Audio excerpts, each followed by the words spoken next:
Nesse momento, teremos um momento de perguntas. Boa noite. Queria fazer uma pergunta para a Luciana. É o seguinte, quando você disse assim, que todo mundo pode aconselhar, eu compreendo isso, assim.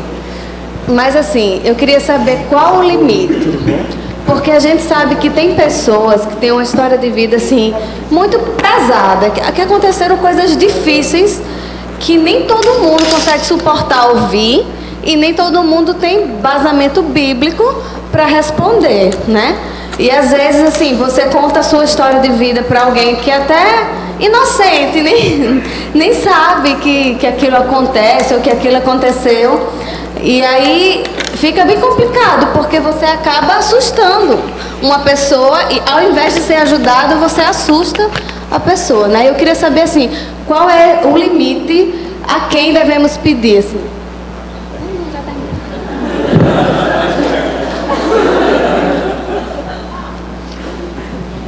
Mas valeu a intenção, né, Ricardo?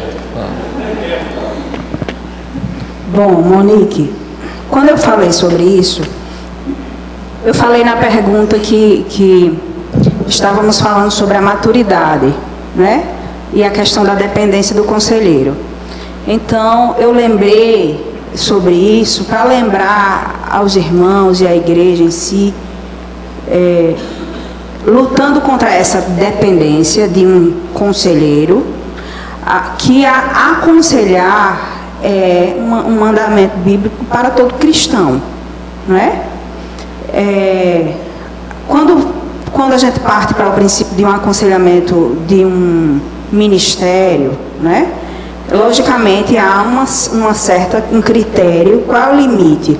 O limite é um critério de certo amadurecimento na fé e conhecimento que deixa a pessoa apta a isso.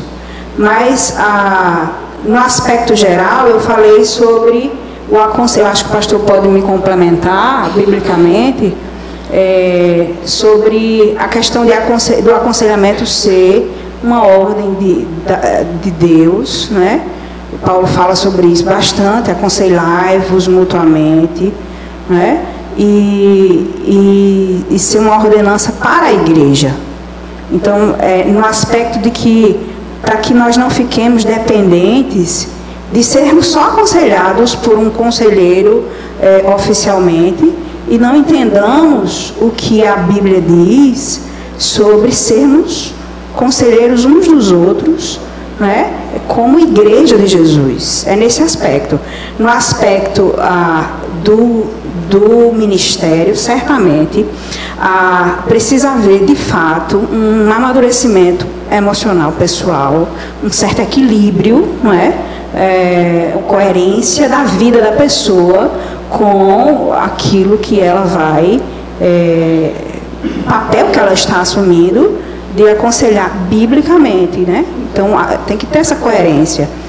O limite é essa coerência, de fato, na minha opinião, o limite é essa coerência de amadurecimento na fé, um amadurecimento no conhecimento bíblico que dê para ela ocupar esse lugar do ponto de vista do ministério.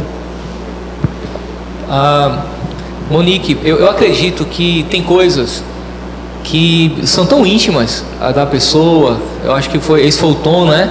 Coisas profundas, importantes, que de fato às vezes são coisas tão íntimas que ninguém sabe e que a pessoa tem extremamente dificuldade de compartilhar com alguém. Quando ela não suporta mais e tem que compartilhar com alguém, ela deve procurar uma pessoa madura na fé, como foi dito, mas pelo amor de Deus, procura alguém que consegue sustentar a língua dentro da boca.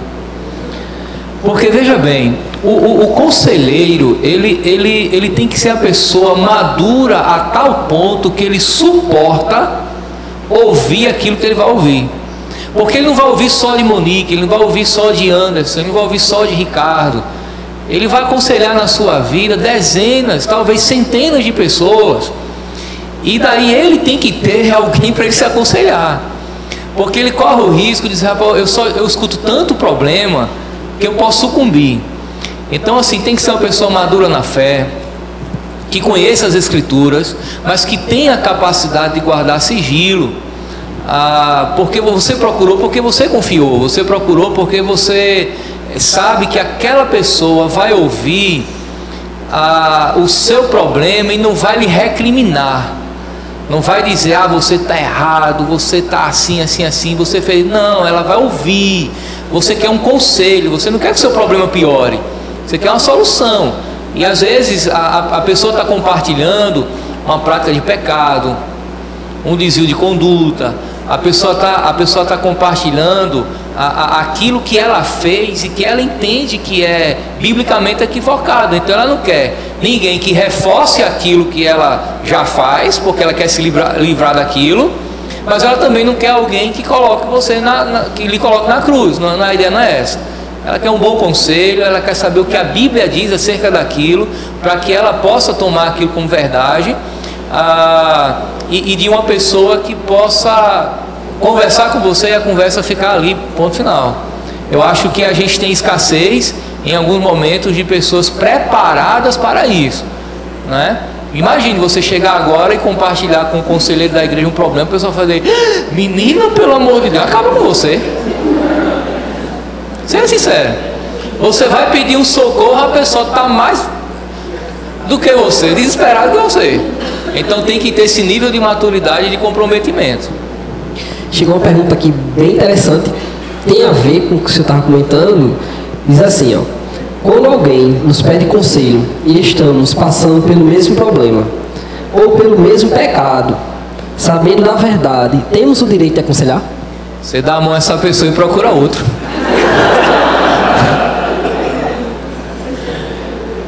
Pessoal, gente, é uma coisa bem prática. Eu acho que se você vai aconselhar com ar de superioridade, tanto pecando a mesma coisa, eu acho que não é muito legal. Você não está sendo verdadeiro com a pessoa. Eu acho que se o pecado dela é o mesmo seu, o mais interessante, e uma vez que você não se libertou dele tanto contra outra pessoa, o mais interessante seria, já que se você não quisesse abrir, talvez não seja interessante também, dizer assim, olha, Maria, desculpa, João, mas no momento eu não sou a pessoa mais adequada a lhe ajudar. É uma questão de sinceridade. Você está passando pelo mesmo problema, pela mesma dificuldade. De repente você está tão fragilizado contra outra pessoa. Mas você não pode descartar a possibilidade de Deus estar usando ela para dizer a você que está arrependido, para você dizer, rapaz, eu tenho que me arrepender também. Não é? Eu estou cometendo esse mesmo ato de pecado. Aí você diz assim, olha, fulano, no momento eu não sou a pessoa mais adequada para lhe ajudar. Você não precisa dizer as razões, se assim você não queira. Talvez seja interessante que não diga, mas procure o ministério tal na igreja, procure o pastor, procure o irmão tal, porque eu acho que ele, no momento ele é mais apto a lhe ajudar. Aí daí você já entendeu o recado de Deus e vá em busca de alguém também para lhe ajudar. Outra pergunta bastante interessante que chegou aqui é: como aconselhar um irmão que pecou e não admite seu pecado? É interessante essa pergunta, porque qual o limite de chamado ao arrependimento e um conselho, se há essa diferença?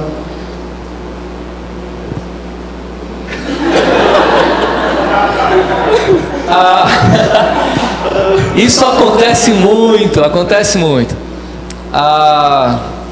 aconselhar alguém que não quer se arrepender é difícil. Entrega ele nas mãos do Senhor. Vê só, havia um indivíduo na igreja de Corinto, lá no capítulo 5, que ele cometeu um ato de pecado. Ele teve uma relação íntima com a esposa do pai dele, era sua madrasta. Ele foi exortado, e pelo que nos consta, ele não se arrependeu. Parece que há menção de um arrependimento lá na frente. O pior é que a igreja estava concordando. Mas aí Paulo diz, lancemos o corpo dele a Satanás para que a sua alma seja salva. Perdão, seja salva no último dia. Não estou dizendo que a gente vai lançar o corpo dele a Satanás, não é isso. Mas, a princípio, uma pessoa, quando ela não quer se arrepender, a gente não tem muita coisa que fazer por ela.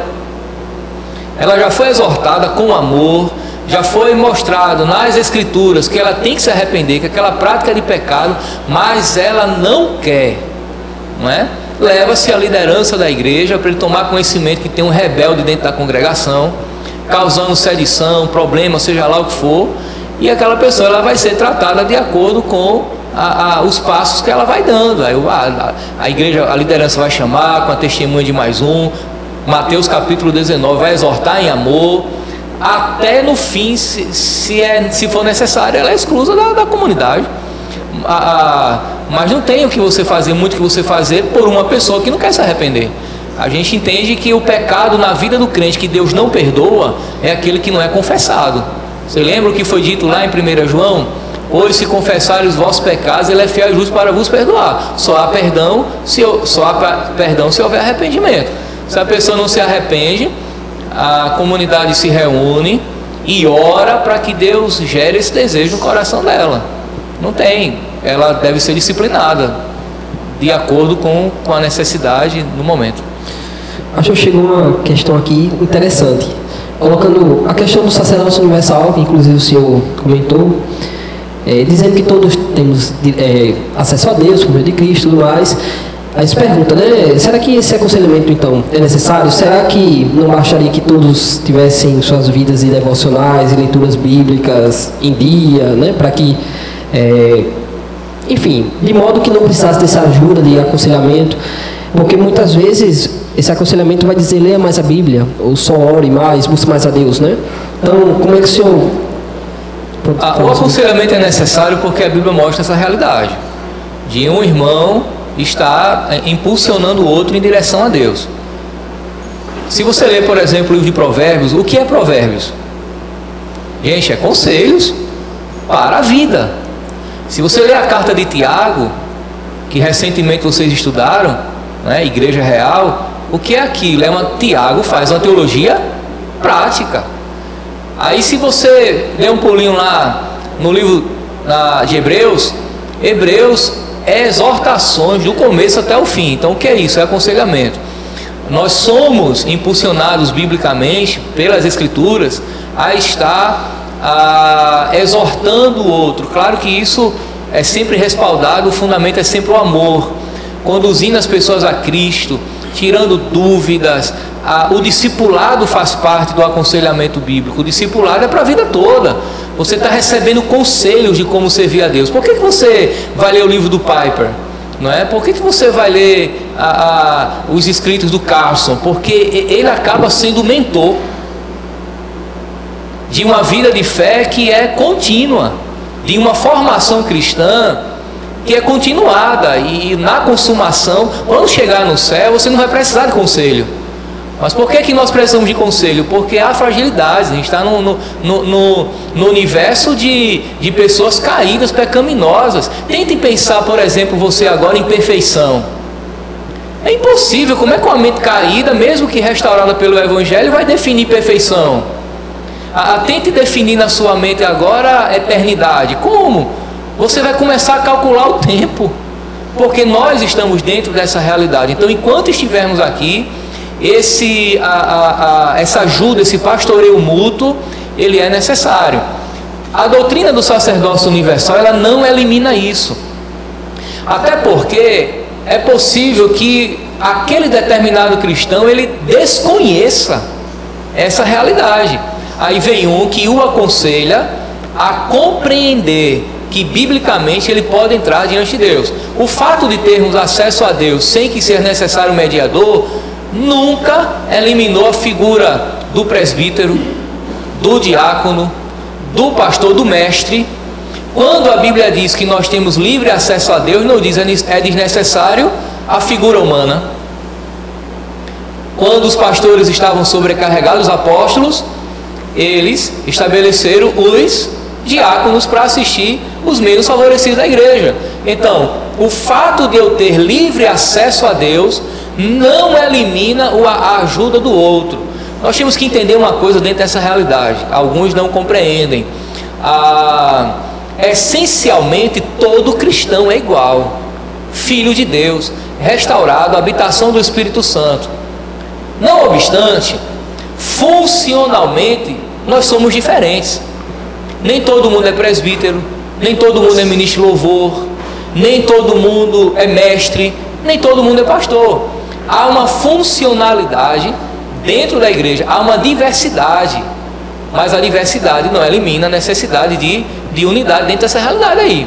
Então, o fato de eu ter livre acesso a Deus não elimina a capacidade do outro agregar algum bem algum valor espiritual em mim e eu no outro. Na realidade, essa é a economia divina. Deus estabeleceu assim. Nós ajudamos uns aos outros com a ajuda que vem de Deus. Perceba dentro do casamento, o homem deve governar a sua esposa com a sabedoria que vem de Cristo. A mulher deve auxiliar o seu marido temente como ao Senhor. Deus nos fez seres relacionais, mas todos têm livre acesso a Deus no que diz respeito à salvação e à fé. Boa noite, meus irmãos. Boa noite também, pastor Inácio, Luciana.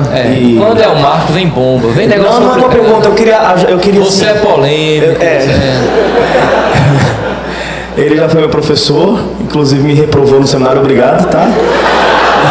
Estou aqui para te agradecer publicamente. Olha. Para acabar com a minha carreira acadêmica. Deixa eu falar uma coisa. O Marco é um dos pecadores que eu mais admiro. Agora pergunta se ele não me agradece hoje porque foi reprovado. Ele é extremamente grato. Foi útil na vida dele. Muito útil. Na realidade ele se reprovou. Eu me reprovei, isso mesmo.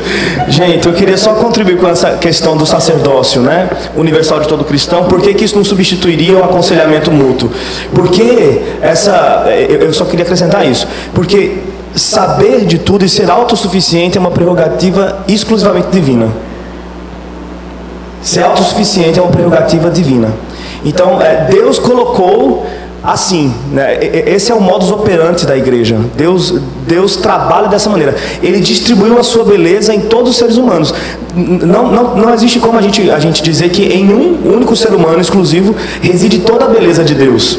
Mas nele tem parte de beleza. Tem gente aqui que tem um aspecto muito belo, fisicamente falando, e tem outro que tem outro aspecto belo que o outro não tem. A beleza de Deus está dividida na humanidade, nas cachoeiras, nas árvores, nas plantas, na arte. Não só a beleza de Deus física, visual, estética, mas também a beleza intelectual também está dividida, está fracionada por todos os lados. Eu preciso de um pouco que eu posso oferecer de intelectualidade, ou de conhecimento, ou de poesia, não é o que você pode dar. Eu não sou autossuficiente na poesia, nem no conselho, nem na ciência, e nem na beleza. Eu sou parte de um todo. O todo é Deus, e o resto somos nós. Portanto, o sacerdócio universal não pode substituir isso, porque na hora que isso é substituído, a gente assume um aspecto divino.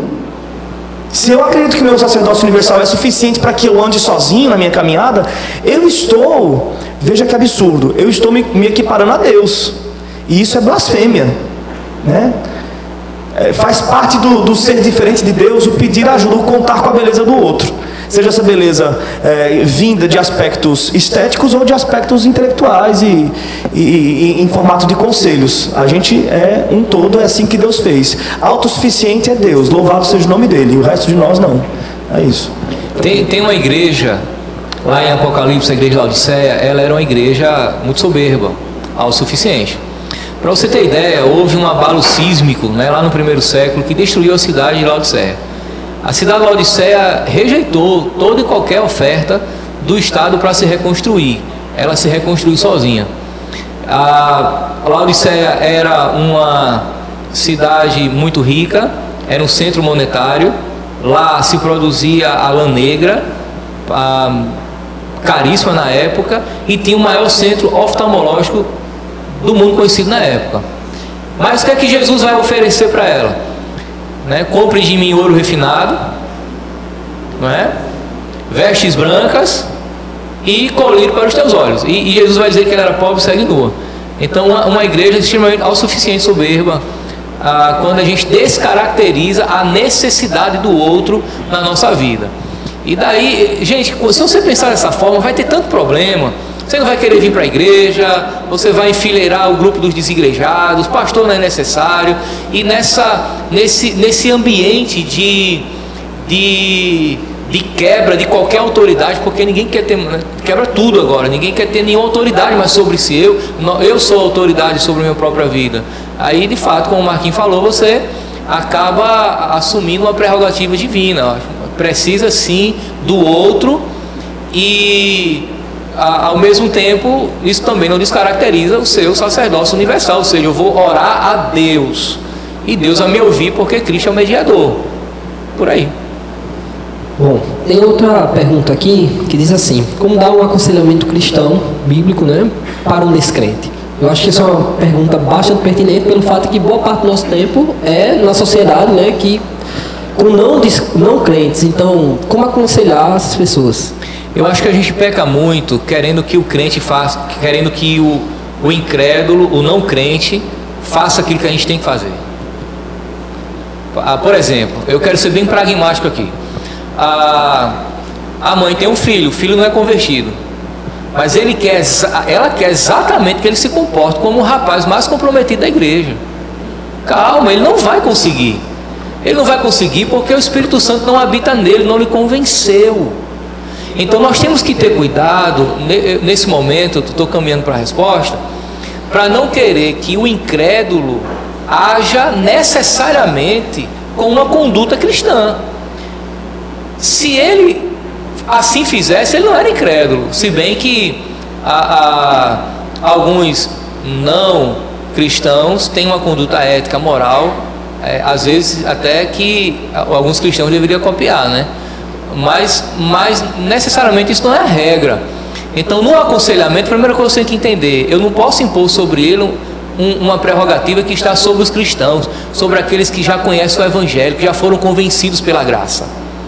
O momento de aconselhar o incrédulo é o momento de evangelizá-lo, de dizer: você está passando por isso, mas calma, antes de chegar nessa questão, deixe eu falar para você uma coisa, e apresenta o plano da salvação, o beabá. Ele precisa ouvir que Cristo morreu na cruz para lhe salvar, e que pela graça ele vai ser salvo, pela fé ele vai ser justificado, não é? Depois que você apresentar o plano de Deus na vida do pecador, ele vai compreender a solução para aquele problema.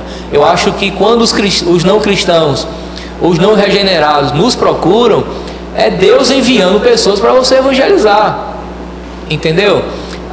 E eu entendo que quanto mais desesperado o mundo tiver, melhor para evangelizar. Há uma tendência de achar: o mundo está perdido, tá. O mundo está desesperado e perdido e não tem solução, e a coisa só vai piorando, beleza, só vai piorando. Mas você sabe o que é que acontece em um contexto de pessoas que estão desesperadas? Elas procuram solução. Por que você acha que as religiões orientais elas aumentam? O misticismo, a nova era, essas coisas, esse espiritualismo louco, que há essas religiões místicas. Por que elas aumentam em um mundo ateu, cético, tecnológico, humanista? Por quê? Porque as pessoas elas querem uma solução, aí vão para o lugar errado. Mas se a igreja apresenta-se como de fato um agente do reino, um agente de Deus para alcançar vidas, as pessoas vêm, e Deus tem o seu escolhido, vocês sabem disso, né? Eu acredito por aí. Aconselhar um não crente deve começar pela pregação do Evangelho. Bom, rapidamente, tem uma pergunta aqui que fala assim, né? Pastor, quando o Senhor fala que toda doença provém do pecado, eu acho que ficou só um desentendimento, né? Que eu acho que só deu um exemplo, né? Um exemplo de que algumas doenças podem ser provenientes. Isso é um problema teológico que talvez você discorde de mim, mas pode. Você pode discordar. Alguns entendem que Adão, antes de pecar, poderia adoecer. Outros entendem que toda enfermidade, inclusive as da alma, é em decorrência do pecado. Ok?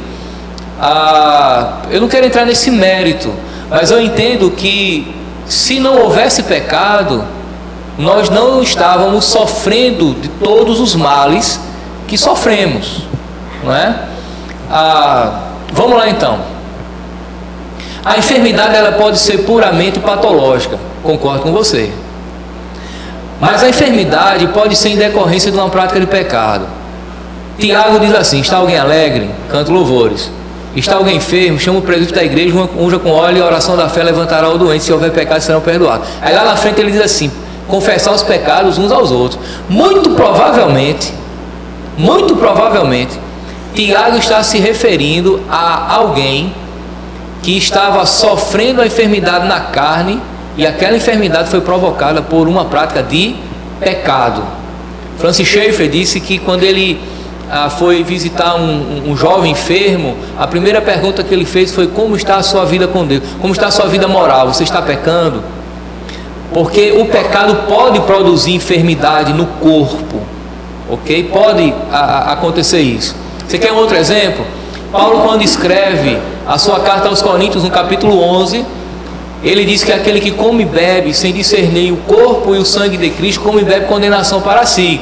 Aí ele continua: por isso que alguns estão fracos, outros estão doentes e outros dormem. Dormir ali é um eufemismo. Você sabe o que é isso? É uma figura de linguagem. É como se Paulo estivesse dizendo assim: ó, uns estão fracos, outros doentes, outros fecharam o paletó, morreram. Por quê? Porque estavam pecando, não discernindo ou não se apresentando dentro da ceia de maneira correta. Então o pecado produz enfermidade. Agora, e o indivíduo que está doente, necessariamente não há nenhuma prática de pecado, ele já confessou a Deus, já confessou o pastor, a todo mundo, não tem nenhum pecado. Por que ele está doente? Por que ele está doente? Eu entendo que ele está doente não pelo seu pecado atual, mas porque ele é herdeiro do seu pecado original. Então o pecado responde todas as mazelas do ser humano. Não necessariamente um pecado atual, mas porque nascemos num estado pecaminoso. Aí a gente ia ter que explicar o que é pecaminosidade e o que é pecado, né? Uma coisa decorrente de outra. Estado de pecado e pecado cometido, pecados praticados. É nesse sentido que eu falo. E daí alguns entendem que Adão poderia adoecer. Bem, se Adão poderia adoecer antes, Jesus também podia adoecer, não é? E aí vai, é um negócio bem complexo. Eu espero que não tenha piorado as coisas. Pronto, tu disseste no começo que como é que era que eu estava dizendo? Era que antigamente não se tinha psicologia e mesmo assim as pessoas tinham a prática de aconselhar e com muita sabedoria. Mas ao mesmo tempo, assim, antigamente não se existia uma medicina muito avançada, era bem precária, ainda assim as pessoas usavam os seus métodos para curar enfermidades e tudo mais. Mas hoje em dia, com a medicina avançada, há médicos cristãos que utilizam das práticas para curar pessoas e eles fazem isso muito bem. Então, a psicologia não poderia ser uma ferramenta poderosa para ajudar na prática do aconselhamento bíblico? A ciência da psicologia, eu digo. Vamos voltar à discussão. O que eu quis dizer é que a Bíblia ela sempre foi suficiente desde que ela foi revelada. A partir do momento que Deus revelou a sua vontade e essa revelação ela foi escrita, ela é suficiente. Então, quando eu falo em suficiência das Escrituras, eu coloco num terreno muito assim, em algo absoluto. Se ela é suficiente, tem limite. Se há um limite, então ela não é plenamente suficiente, ok? Contudo, eu tenho que entender que Deus, por uma graça comum, Ele se revela às pessoas que às vezes até o desconhecem, e que aquilo que ela pensou, aquilo que ela criou, aquilo que ela desenvolveu, o seu pensamento, colabora para o bem-estar da humanidade.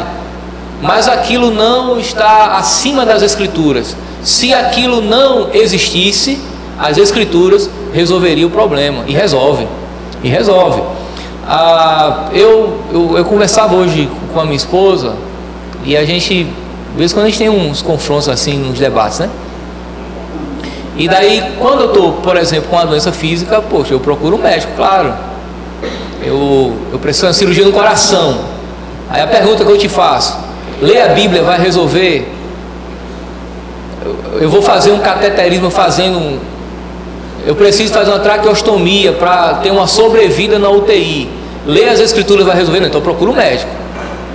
Mas necessariamente no que diz respeito às questões da alma, isso não se aplicaria, entendendo a suficiência das Escrituras. Mas eu continuo afirmando que há ferramentas na psicologia que são úteis. E e auxiliam a humanidade, mas nunca acima das Escrituras. A Escritura vai ser sempre supra, sempre. E ela não precisa de ajuda. Se a psicologia não existisse, tudo estaria resolvido e a gente estava discutindo isso aqui. Agora vai complicar. Boa noite a todos. Como a gente diz na psicologia, boa noite a todos e todas, né? Agradando todos os públicos. Eu não queria nem voltar, mas voltou nessa questão e esse negócio de suficiência, isso às vezes me entra meio entalado, né? Com relação à questão. Deus é suficiente, Cristo é suficiente para tudo aquilo que Ele se propôs a fazer. Quem sou eu, homem, para dizer que Cristo vai fazer aquilo que eu quero, né? Então, Deus ele vai agir na minha vida e na sua vida da forma como Ele quiser, né? E a gente está falando de duas coisas bem diferentes e ao mesmo tempo muito ligadas, né? A gente está falando de fé e ciência, né? Quando a gente está falando de fé, né?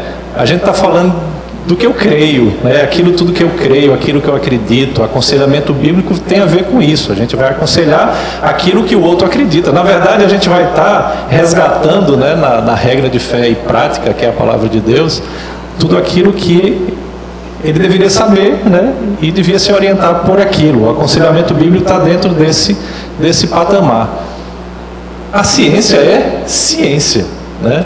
Psicologia, a gente tem que lembrar que psicologia é ciência, a gente tem que tratar isso como ciência. Olha, e a gente está cheio de ciência aqui no templo, a gente não está só com a ciência psicológica. Poderíamos desligar os ar-condicionados, poderíamos desligar o data show, os microfones, os amplificadores, os celulares, né? Vê quanta coisa, né? Tem gente filmando, tem aparelho de som, né? A gente está falando de duas coisas diametralmente opostas, mas o som apoia o culto. O ar-condicionado possibilita que a gente assista um culto aqui ao meio-dia. Então, a ciência também, inspirada por Deus, pode ajudar o ser humano, né, a resolver problemas crônicos da alma, sim. E sem falar que existem transtornos, né, transtornos gravíssimos, né, que a ciência vai nos ajudar a trabalhar isso, né? E aí não só psicologia. Quando a gente fala psicologia, parece que existe um preconceito entre psicologia e psiquiatria, mas que não tem com a cardiologia, né? Porque a cardiologia ou a medicina trata de coisas que estão, sei lá, não parece que a psicologia ela deixa de ser ciência e passa a ser bruxaria, né? E quando não é, né? Psicologia é ciência, existem estudos científicos pautados na ciência, com método científico, então a gente tem que entender isso. Psiquiatria é ciência. Por que a gente toma um remédio para dor de cabeça e não procura um psicólogo quando tem uma questão psicológica para ser trabalhada? Então, é só falar sobre isso. A gente tem que realmente separar o que é ciência e o que é fé. Mas muita coisa da ciência foi inspirada por Deus para que a gente possa ajudar um ao outro. Então, nada mais plausível do que há um limite no aconselhamento que diz, existe um transtorno psicológico aí. Encaminha para um psiquiatra, encaminha para um psicólogo, né? Existe um transtorno cardiológico, envia para o cardiologista. Então, era mais ou menos isso que eu queria colocar. Ainda bem que o meu debate com o Ricardo sempre termina no churrasco. Somos amigos já há algum tempo, graças a Deus. Eu vou repetir uma coisa e daí eu vou avançar para um pouco mais à frente. Eu entendo que há todas essas manifestações científicas a sua finalidade, mas elas serão sempre limitadas diante das Escrituras. Serão sempre limitadas. Repito, ninguém pode resolver um problema cardíaco lendo as Escrituras. Mas as questões da alma, as questões mais existenciais entram, ao meu ver, em uma outra dimensão. Eu entendo que há recursos da psicologia, da psicanálise e de ciências afins que podem ser úteis a fim de nos levar a uma determinada compreensão, um determinado diagnóstico. Mas a cura última daquele indivíduo eu não entendo que está lá. Eu acho que ele vai sempre encontrar, de fato, a cura e a plena satisfação nas Escrituras. Nesse sentido, a Bíblia ela é plenamente suficiente, né? Eu quero pegar aqui o exemplo do Ricardo. Nós temos aqui todo um aparato científico que nos auxilia no culto, mas essencialmente o culto não precisa nada disso. Se nós não tivéssemos aqui o amplificador, o ar-condicionado, mas estivéssemos dispostos a cultuar, a gente ia lá para fora ao ar livre e cultuaríamos. É isso que eu estou dizendo. Então, no que diz respeito às escrituras, por exemplo, eu tenho todo um aparato da ciência, da psicologia, enfim, mas não é essencial. Se não existisse, a Bíblia aí continuaria resolvendo todas as minhas questões. Eu acredito que a grande questão é como eu vou fazer uso disso. A gente está tão distante de como fazer uso das Escrituras para tirar a pessoa de um quadro depressivo profundo, com desejo suicida, que a maioria de nós, e talvez eu me enquadre aí, não saberia como orientar devidamente aquela pessoa, porque falta conhecimento de como usar as Escrituras como fundamento para tirar aquela pessoa de um quadro, um transtorno obsessivo, ou coisas afins. Porque veja bem, se é possível fazer isso por meio de teorias puramente humanas, será que as Escrituras não teriam a mesma capacidade superior, melhor dizendo? Teria. E há. É isso que eu estou dizendo. Eu não quero aqui confrontar as coisas e colocar as coisas como inimigas, não é isso, não é? Mas deixar claro que, uma vez que Deus se revelou dessa forma, como sendo Ele a fonte de todo recurso para os seres humanos, a Bíblia, nesse sentido, ela é suficiente. Agora, se há algum recurso que pode ser utilizado, eu também não descarto, desde que esse recurso esteja sempre subjugado às Escrituras. Bom, churrasco, né? Uma questão bem complicada. Eu queria então finalizar fazendo algumas considerações, né? A gente chegou no nosso tempo limite, infelizmente. Gente, eu quero confessar um pecado antes de terminar. Eu quero pedir perdão ao Garnier. Eu quero confessar meu pecado. Porque quando disse a gente vai ter um intervalo e Garnier vai falar de gente, tem até propaganda de produto Me perdoe, eu quero confessar. Eu perguntei, Anderson, tem propaganda? Não, ele disse, não, Garnier é o nome do irmão. Eu disse, gente, o negócio é organizado, tem patrocinador, tem vinheta, tá sendo filmado. Eu não podia perder a piada, mas foi sério. A gente vai cear normal, fica tranquilo, viu? É isso, pessoal. Eu acredito que nosso debate foi bastante interessante, bastante produtivo. Algumas questões, né? Eu acho que algumas janelas ficaram abertas. É um assunto bastante amplo, né? Que a gente pode explorar muito mais. Quem tiver interesse, correr atrás. Os debates são infindáveis no que toca a questão do aconselhamento bíblico, né? O irmão, por exemplo, tocou que a psicologia tira como ciência. Muitos autores discordam, entendem como a psicologia, como não ciência, como uma filosofia ou algo do tipo. Então, e a relação disso com o cristianismo, se o cristianismo parte do pressuposto que existe um Deus soberano sobre tudo, e você tem uma filosofia ou uma abordagem, vamos dizer assim, de que parte do humanismo, que Deus não existe, não interfere nas relações humanas, enfim. Então, todas essas questões são, mais uma vez, infindáveis. Há divergências sumárias quanto a isso. Eu acredito que esse debate, né, que surge hoje em dia é extremamente importante. A igreja de John MacArthur, lá nos Estados Unidos, ele sofreu um processo que passou anos, que quase chegou na Suprema Corte dos Estados Unidos por conta de aconselhamento bíblico na igreja, para alguém que queria, na época, se matar, um jovem. Esse jovem foi aconselhado pela igreja, de acordo com as escrituras. A igreja ainda encaminhou esse jovem para um tratamento psicológico, inclusive, e ele não foi. Mesmo assim, ele não se recuperou, vamos colocar assim, e ainda assim se suicidou. E a igreja foi acusada, né, no seu exercício de aconselhamento, de cessear a suposta influência da ciência que poderia ajudar aquele jovem. Em última instância, a gente tem que perceber que existe um Deus infinito, que há questões da psicologia, inclusive, que toca a ética, que já parte para outros debates, e que não necessariamente um psicólogo, ou inclusive até um pastor XYZ vai conseguir lidar com aquilo. Há questões filosóficas, há tantas questões na nossa mente. O que a gente tem que saber em relação ao ser humano, que o ser humano é absolutamente, extremamente complexo. A vida, ela é extremamente complexa. Hermann Doiver, ele diz que o conhecimento humano, em última instância, ele é processado no coração. A gente acredita muito na objetividade da ciência, o que a ciência pode resolver isso, aquilo, aquilo outro. Só que você, quando lê muitos cientistas, você vê que ele acredita que aquilo é assim, mas ele jamais vai poder provar. Porque, em última instância, muitos dos nossos conhecimentos são processados no nosso coração. E justamente por ser assim, como a Bíblia vai afirmar, do nosso coração flui rios e, enfim, fluem as fontes da vida, né, como as Escrituras afirmam. É justamente por isso que as Escrituras devem ser, em última instância, o ultimato sobre nossa vida.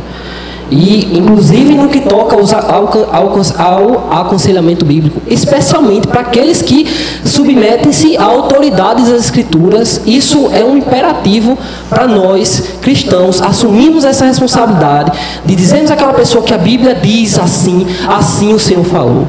Não é pouca coisa percebermos que Deus mandou com que pessoas escrevessem, assim diz o Senhor, o Deus do alto céu se inclinou para as necessidades, depressões e problemas humanos. E isso supera qualquer filosofia ou ciência ou qualquer coisa. É justamente por isso que nós continuaremos até o fim, todas as coisas passarão, as Escrituras permanecerão e elas serão cumpridas e tudo. E esse deve ser o nosso norte quando a gente pensa em aconselhamento bíblico. Em última instância, a gente tem que partir do pressuposto que a Bíblia diz em relação àquilo, que a Bíblia fala em relação àqueles problemas, identificar que muitos dos problemas supostamente psicológicos são pecados e que a pessoa deve ser chamada ao arrependimento com urgência, porque assim as Escrituras, mais uma vez, afirmam também. Então, nós não precisamos, meus irmãos, e eu queria terminar dizendo isso, de um Deus fraco na sociedade. Às vezes, determinados diálogos que nós fazemos com conhecimentos da graça comum, que são importantes, inclusive, podem ser válidos, inclusive, você pode dialogar e pode usar determinados pressupostos, inclusive. Porém, isso jamais pode suprimir a verdade das Escrituras no nosso coração. Deus é um Deus forte. O nosso Deus é um Deus forte. E quando Ele disse que deveria ser assim assado, isso é para o nosso bem, porque em última instância todas as coisas cooperam para o bem daqueles que amam a Deus. Então, a gente termina dizendo isso. Aprofunde-se, né, no conhecimento em relação ao aconselhamento bíblico, extremamente importante. Busque conhecer, nós, né, devemos, né, buscar maturidade cristã, crescimento cristão e jamais abdicarmos das Escrituras Sagradas, que é ela que realmente pode solucionar o problema mais principal do ser humano, que é o pecado e a questão da sua perdição eterna, só em Cristo Jesus. Então, nós finalizamos com isso, o Garnier vai vir terminar. E é isso. Nós agradecemos também os convidados, né? Muito obrigado mesmo. A irmã, né? Que foi assim, pega um pouco de surpresa essa semana, mas graças a Deus tudo certo. Semana não, hoje de 7 horas da noite. É assim mesmo. Eu sei o que é isso, irmã. Eu já passei por isso também. Mas tudo bem, isso deixa depois. Mas então, obrigado, pastor Inácio, obrigado, irmã. Então, e obrigado vocês que nos emprestaram o ouvido de vocês, a mente de vocês por esse tempo. E é isso.